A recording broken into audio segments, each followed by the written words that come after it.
যখন মনে হয় সবাই এগিয়ে গেছে আর তুমি এখনও লড়াই করছো, তখন মনে রেখো লড়াই মানেই পিছিয়ে থাকা নয়।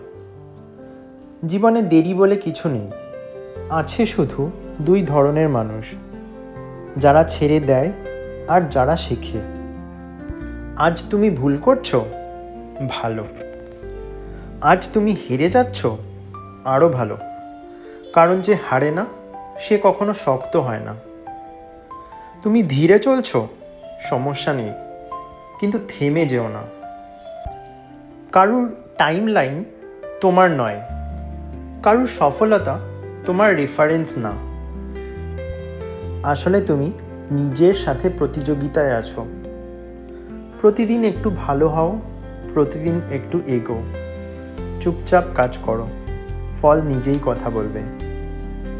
মনে রেখো, তুমি দেরি করছো না, তুমি নিজেকে তৈরি করছো। আর যেদিন তুমি পৌঁছাবে, লোকেরা বলবে ওভারনাইট সাকসেস, কিন্তু তুমি জানবে এর পেছনে ছিল প্রতিটা শেখার দিন, প্রতিটা না হারার সিদ্ধান্ত, যেটা তোমায় এগিয়ে নিয়ে যাবে।